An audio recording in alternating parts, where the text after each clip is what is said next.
راہ چلتا کہیں بھی آپ بھینس گائے وغیرہ کو دیکھیں، بڑا پیٹ بھی ہو، انہیں چارہ نظر آ جو کھانا شروع ہو جائیں گے، پھر اس سر عام اپنی خواہش پوری کرنے کھڑے ہو جاتے ہیں۔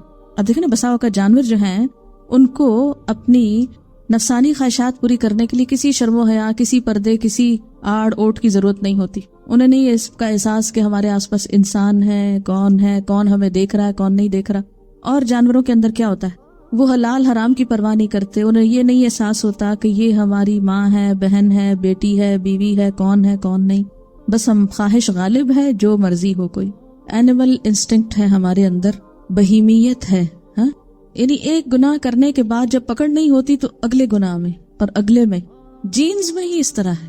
یہ جینز کا ایک اور فلسفہ جو آج کل کے دور میں بڑا خوبصورت ہے کہ یہ جینیٹک پرابلم ہے، ایک انسان مجبور ہے، یہ ہومو سیکشول ہے، یہ مجبور ہے اس لیے کہ اس کے جینز میں ہے یہ، اس لیے اس کو لائسنس دے دو۔ بالکل انسان کے پاس اختیار ہے، عقل ہے، ارادہ ہے، جانور کے پاس نہیں ہے، لہٰذا امتحان ہی تو اس کا ہے کہ اپنے اختیار، ارادے، عقل کو کس طریقے اور کس رستے پر استعمال کیا، انسانوں کی طرح یا جانوروں کی طرح۔ جی ہاں، انسان خواہشات میں جب پڑتا ہے تو ایسے ہی ہے جیسے پھسلا ہوا قدم پہ رکتا نہیں نا کہیں، جب کوئی پھسلنے لگتا تو آپ اس کو روک نہیں سکتے، اس کو کہاں تک جانا ہوتا ہے، گرنے تک پھسلنا ہوتا ہے۔ یعنی خواہشات میں اندھا دھند قدم رکھنے اور اس کو لیگل کرنے اور جائز کرنے کا نتیجہ کیا ہوتا ہے، ایک غلط وادی میں قدم رکھیں تو صحیح، ایک پوری کریں پھر آپ سنبھل نہیں سکتے، پھر وہ لے جائے گی وہاں جہاں منہ کے بل گرے۔ یعنی جدید نفسیات میں ایک یہ بات بہت کہی جاتی ہے کہ بہت سی بیماریاں نتیجہ ہے خواہشات کو سپریس کرنے کا۔ اس لیے اگر آپ چاہتے ہو کہ ایک انسان صحیح معنوں میں انسان بنے تو اس کو اپنی ہر خواہش پوری کرنے دو، اور اس چیز نے کھلی آزادی دے دی انسان کو۔ کسی انسان کے اندر بھی کوئی کمپلیکس ہوگا تو بس یہی ڈھونڈنے کی کوشش کریں گے اس کی کون سی خواہش پوری نہیں ہوئی کہ جس کی وجہ سے یہ بیماری اس کو پڑ گئی۔ یہ ایک اور انوکھا فلسفہ ہے، یہ ایک نئی گمراہی۔ اب مثلاً اگر ڈائبٹیز شخص کو میٹھا بہت پسند ہے، اور عموماً ہوتی بھی اس وجہ سے کہ وہ بہت ایکسس اس کا یوز ہو چکا، اب آپ کہیں اس کو اپنی خواہش نفس پوری کرے تو کھانے تو میٹھا اس کو جتنا کھاتا ہی، یہ کیا تم اس پہ ظلم ڈھا رہے ہو، اس کی خواہش کو کنٹرول کر رہے ہیں، کیا نتیجہ نکلے گا؟ کھانے دینا چاہیے نہیں، آپ ظلم ڈھا رہے ہیں، وہ بیچارہ مر رہا ہے میٹھے کے بغیر اور آپ کنٹرول کر رہے ہیں اس کا میٹھا۔ تو اسی طرح اگر کوئی شخص جھوٹ بولے بغیر رہتا نہیں۔ اچھا، ویسے یہ روز نئے نئے فلسفے جات، کل پرسوں میں پڑھ رہی تھی کہ جی شاپنگ کرنے کی جو خواہش ہوتی ہے بہت زیادہ، یہ بھی ایک ابنارملٹی، ایک سائیکولوجیکل ارج ہے۔ کیوں علاج کرتے ہیں؟ کرنے دیں اس کو، خرید کے گھر بھرے اور مقروض ہو۔ تو جب آپ کچھ چیزوں کو مرضی سے ابنارملٹی کہہ کے اس کا علاج شروع کر دیتے ہیں، اور کچھ جو اسلام کہتا ہے کہ اس سے آگے مت بڑھو، کنٹرول کرو اس کو، تو کرنے نہیں دیتے، نہیں یہ تو اگر کنٹرول کرے گا تو بیمار ہو جائے گا۔ تو پھر اصل بات تو وہی خواہش نفس کی ہے، جس کو چاہے حلال کرے، جسے چاہے حرام کرے۔ یعنی فرد کی خواہش اگر قوم کی خواہش بن جائے، ہر شخص اپنی خواہش پوری کرنا چاہتا ہے اور ذمہ داری کوئی قبول نہیں کرنا چاہتا۔ اب وہ پتا جان میجر کو سیٹ بیک کیوں ہوا تھا؟ کیونکہ اس نے نعرہ لگایا تھا بیک ٹو بیسکس، کہ اپنے ملک کو یہ کہا تھا کہ گھروں کو واپس لوٹو، عورتیں گھر سنبھالیں، بچوں کو پالیں اور ان کو اپنا دودھ پلائیں، اور تاکہ انسان گھروں میں پلیں۔ تو لوگوں نے اس کو کہا کہ تم جاؤ، پھر ہم آئندہ تم کو اپنا وزیر اعظم بناتے ہی نہیں، یہ کیوں کہتے ہو ہم کو، یہ تو ہماری آزادی پہ پابندی لگنے والی۔ ایک اور مصنف ہے، مجھے اب صحیح یاد نہیں، اس کی کتاب ہے لیڈیز کم بیک ہوم۔ اچھا، اس کتاب کا بھی بنیادی تھیم کیا ہے کہ عورت کے گھر چھوڑنے کی وجہ سے بہت فلا ہو گیا، معاشرتی اقدار خراب ہو گئی، تو وہ ان کو سجیسٹ کرتا ہے واپس آ، لیکن واپس آنے کو تیار نہیں، اس لیے کہ آپ ہماری آزادی پہ پابندی لگاتے۔ اچھا آج دیکھیں نا، عورت کی آزادی کے نام پر بھی جتنی باتیں ہوتی، تو اس میں بھی اگر عورت کی جو بنیادی ذمہ داریاں ہیں ان پہ اگر بات کی جائے تو کہتے ہیں یہ ہماری آزادی چھیننا ہے۔ بہرحال تو بات یہ ہے کہ ہم سب کیا چاہتے ہیں کہ دین ہماری خواہش کے مطابق ہو، نماز کے اوقات ہماری خواہش کے مطابق ہوں، جب ہم اٹھیں تو ہم نماز پڑھیں۔ آپ کیوں کہتے ہیں سویرے سویرے اٹھ کے نماز پڑھو؟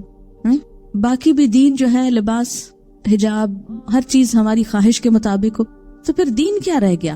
دین کس چیز کا نام ہے؟ کسی نے لکھا کہ انسان گناہ بھی اپنی خواہش کی وجہ سے ہی کرتا ہے۔ کسی کا کہنا ہے لذت کے لیے گناہ نہ کر، گناہ باقی رہ جائے گا اور لذت ختم ہو جائے گی۔ تکلیف کے سبب سے نیکی نہ چھوڑ، تکلیف ختم ہو جائے گی، نیکی باقی رہ جائے گی۔ کہتے ہیں کسی نے لکھا ہے خواہش نفس کی بات کرنا چاہوں گی، میری سہیلی کی شادی 17 سال میں کر دی گئی۔ وجہ یہ تھی کہ اس کے پڑوس میں ایک لڑکا رہتا تھا جو اس کی عمر کا تھا۔ ماں باپ نے روکا مگر نہ مانی، جبکہ وہ لڑکا ابھی پڑھ ہی رہا تھا، کوئی کام نہ کرتا تھا۔ پچھلے دنوں معلوم ہوا کہ طلاق ہو گئی۔ پتہ سے چلا کہ لڑکا اپنی ذمہ داریاں نہ سمجھ سکا، جبکہ وہ 2 بیٹیوں کا باپ بھی ہو گیا، اور یہ کہ رات دیر سے گھر آتا، بیوی نے منع کیا تو طلاق دی، دونوں بیٹیاں بھی چھوڑ دی، اور وہ ماں کے گھر 2 بچیوں کے ساتھ پلٹ کے آ گئی۔ ماں باپ جب بچوں کا رشتہ کرتے ہیں یا جہاں شادی کرنا چاہتے ہیں، عموماً اس کی وجہ یہ ہوتی ہے کہ وہ عمر گزار چکے ہوتے ہیں، بہت سی چیزیں سمجھتے ہیں، اور اپنے اس ساری بصیرت کو سامنے رکھ کر بچوں کو مشورہ دیتے ہیں کہ یہ رشتہ تمہارے لیے اچھا نہیں اور یہ اچھا ہے۔ ایسے میں انسان اگر وقتی طور پہ اپنی خواہش کو کنٹرول کر لے تو اس کے بعد کے نتائج زیادہ اچھے ہوتے ہیں۔ اب دیکھیں کہ اسلام نے یہ نہیں کہا کہ خواہش کو مار دو، خواہش کو پورا نہ کرو، بلکہ اس کو کیا کیا ہے؟ چینلائز کیا ہے۔ حدود کے اندر رہ کے پورا کرو، کھاؤ پیو لیکن ولا تسرفو، اسراف نہ کرو، پہنو اوڑو، زینت کو کس نے حرام کیا لیکن حدود سے باہر نہ نکلو۔